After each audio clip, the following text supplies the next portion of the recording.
In this video, we're going to give you 10 essential techniques that you need to know to become a fantastic social dancer. What's up? My name is Brian B. And this is Miss Megan from West Coast Swing Online. I live in Louisville, Kentucky. This is my new shirt I just got this weekend. All right, so we're going to talk about these 10 essential techniques that will help you in all areas of your social dancing. The first one in order of importance is people have trouble staying on time. So one of the ways in the beginner classes, we're counting 6 and 8 count patterns. I want you to count West Coast Swing like this. 1, 2, 1 and 2, 1 and 2, 1, 2, 1 and 2, 1, 2, 1 and 2. Because on 2, 4, 6, and 8 in the music, they're whole beats. So I want to think about it in a 2-beat increment. It will help me stay on time.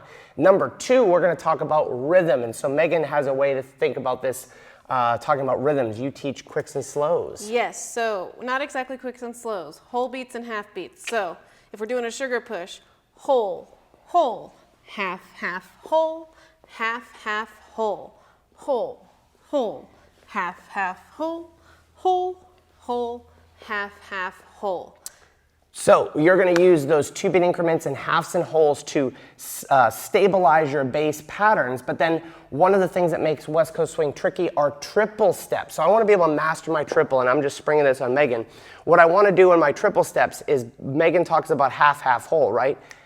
We're going to go, can we go the same foot? Sure. We go half, half, whole, half, half, whole. So what I want to do is I don't want to clunk myself, clunk and step. Clunk and step. I want to roll through my feet. We're going to talk about this in like step 5, where I just roll half a beat, and a whole beat, and a half and a half and a whole, and a half and a half and a whole. Later on, we're going to talk about rolling through your feet, but as you can see, I'll have Megan keep going this way, and I'll do it sideways. You can see my weight stays forward over my foot, and I roll down through my foot. So what that does is help me master my triple steps. So as I'm going through my patterns, I can start to think about 1, 2, half, half, whole, half, half, whole, whole, whole, half, half, whole, half, half, whole, right? We're going to come back to that, but steps 4 and 5 are our connections. There's 2 types of connections we need to master. Megan likes to do this because if I get my part right and she stays connected and she can spin, she's really good. And if I screw it up, so what if we do screw it up? We need to have an away connection. Things to think about for this. We want to use our fingers. Let's go this way. First thing, I want to use my fingers. I like to take this finger out. Megan puts her fingers over the top. So that alone, we're hooked on mainly with these fingers here. I call this the rock star grip. I can have the other ones in there, but I want that hand hooked underneath. I want my elbow drawn back. I used to do this in group class. I would take a small bag and put it on Megan's elbow and my elbow because we don't want these W's, which show up in beginner class a lot. So I want this to be low. We like to teach that this stays here. You'll see higher level dancers that get out. They will get out here, but they're really good at managing this space and connection. So I want to start with this low, and I use the left side pass just to practice my connection. We just want to maintain that connection. So left side passes are your best way to practice that connection. You can then segue that into turns. We're going to talk about turns here in a little bit. But Megan, what do you think about for your connection to stay connected to me? First, you want to be able to stay connected to yourself. I like that. And then to your partner. So what I mean by to yourself, you want to just engage your lat muscle just a tiny bit and make sure that when Brian leads me for a turn or anything like that, that I go with my arm versus just letting my arm go. Oh, that's terrible. Oh my God, that feels awful. Yeah, definitely connect to yourself and then to me. Cool, so that's my connection away, but we also have to worry about this connection towards, right? So we have to have the ability to be connected towards each other and to be malleable in our bodies and away. So one of the ways we can practice this together is we can be in an away connection, and we can keep this. We haven't done this in a long time, right? But then I want to shift to a towards connection. So the more quickly you can shift between each other without all of this extraneous, right? Wasn't expecting it, sorry. So you want to be able to shift quickly and see if you can just move because the quicker I can shift between these connections, the better my dancing will feel. I don't want to be stuck in no man's land. So by no man's land, I mean, if I lead Megan, this is no man's land where there's no information until the end. So Megan wants to close that distance as quickly as possible And we did this in our essential patterns video, where I take small steps to give her the least amount of distance possible in changing those connections. Same thing, sugar tuck. We're getting connected forward nice and early. So for the forward connection, try to minimize that time where you're in no man's land to get connected towards each other. So now we're going to kind of go backwards a little bit, talking about the footwork. One of the things that we think helps maintain that connection is what we call rolling through the feet. So by rolling through the feet, I'm rolling I'm not stepping flat on my foot, but I'm tracing my foot and rolling from the toe to the ball flat into my heel. Toe, ball, flat, toe, ball, flat. And if we go the other direction, actually, let's have you talk about forward. So we have two options for forward. We can go heel lead or toe lead, but either way, we are going to trace and either flip to the heel and go through the heel to the toe. That's the easiest way. Or we're going to go toe and roll down to our heel. So we can do heel to toe, or we can go toe to heel. So either way, and you'll see high-level West Coast swing dancers dancing both. We teach the heel lead because it's the easiest way to go forward. It's the most natural, but you'll see dancers dancing on a toe. This is the difference. We're monitoring our body weight. If I trace this foot back, right, the weight that I'm putting into that foot, Megan is matching it at the same speed. This is also a way you could take this and practice your away connection, right? Megan's staying away, and then if I want her to pass, I can use my triple steps and get her to pass, right? So you can practice this rolling through the feet this way, right? You can collect your connection towards and just roll through the feet going the other way and maintain that connection, a little push away, and she's connected to the other side. So use that rolling through the feet, which also leads to the quintessential part of West Coast swing, the anchor step, right?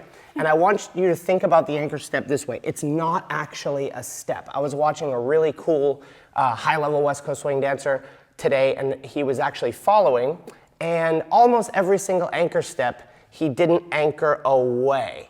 He almost always came out, and yet he looked brilliant. He was dancing the lead part. I watched this morning, and they looked fantastic. So if they didn't anchor, let's talk about anchor away first. The way we teach this in group class is this right foot for me is gonna tuck behind my left foot, and I'm gonna anchor away, right? Megan's gonna use that. Let's go the other side. 2, 3, and freeze. I wanna keep this foot away. This is what we teach in group class. But more importantly than this step is the idea that my center is moved away. So I could potentially do that with putting that foot in front and using my center to still pull away.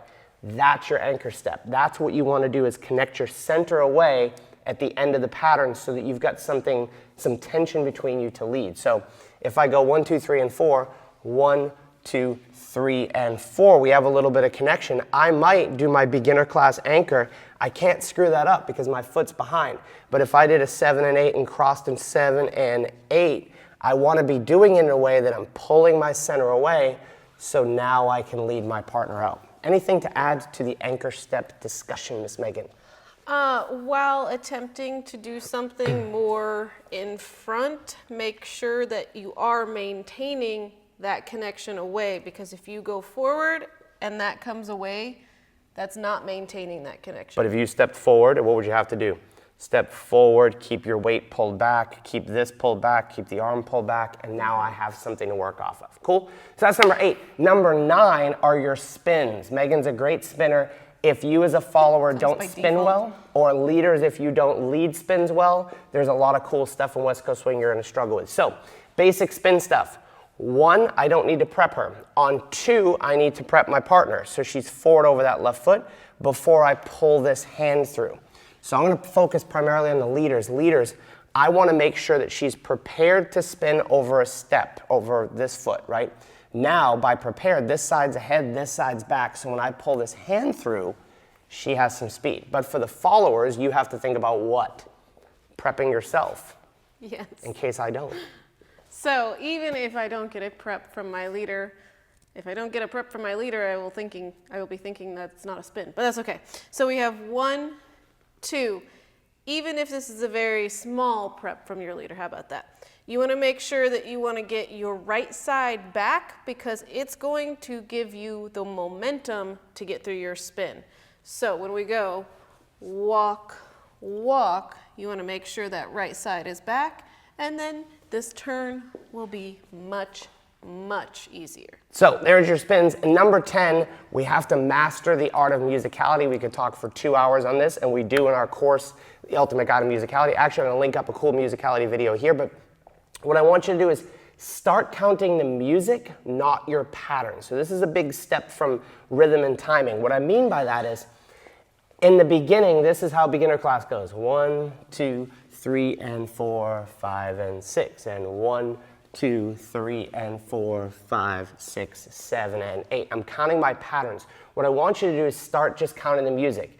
Like here comes the music. 5, 6, 7, 8. Oh, 1, 2, 3, and 4, 5, 6, 7, and 8. Oh, 1, 2, 3, and 4, 5, and 6, 7, 8. 1 and 2, 3 and 4, 5, 6, 7, and 8. 1 and 2. If that freaks you out, you want to watch this video about counting straight eights. It's the biggest key to musicality.